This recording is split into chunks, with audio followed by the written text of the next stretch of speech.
So last lesson, we learned how to allow our programs to make simple decisions using if statements and that double equal sign.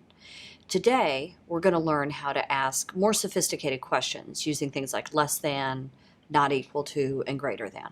So as we saw last lesson with the if statements, you can ask simple things using the double equal sign, and that's just going to test if two values are equal. But just like you've probably seen in your math classes, we can also ask things like less than or greater than. Now the one symbol that might look a little strange here is this less than or equal to. In a math class you would write it like this, but there's no symbol on the keyboard that you can type to make that particular character. And so basically Java breaks it down into two symbols. It uses the less than symbol and has an equal to right after it. It means the exact same thing as the less than or equal to you're used to in math. Same thing for the greater than or equal to.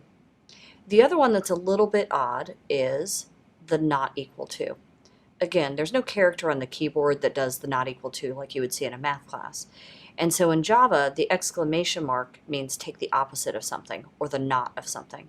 So when we combine the exclamation and the equals, it just means not equal to. So let's look at our code. We've got a pretty simple program here. We're going to ask a person to enter their grade. It's a double value, so it'll have a decimal part to it. If their grade is less than 59.4, then they're failing. So let's compile, and it ran without errors. And when we go ahead and run it, let's say I did really well this marking period and I got a 92%. Okay? Hopefully a 92 isn't failing.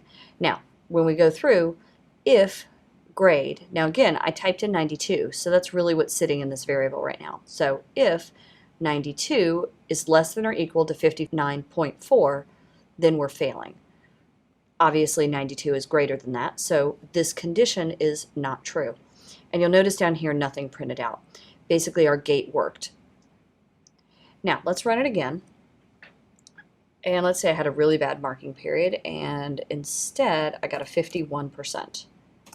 This time 51 is less than or equal to 59.4, and so the correct word failing comes up. Now I'd like you to try it and put a temperature. The variable should be a double. You're going to test if it's greater than 98.6. If it is, you want to print a message that says you have a fever.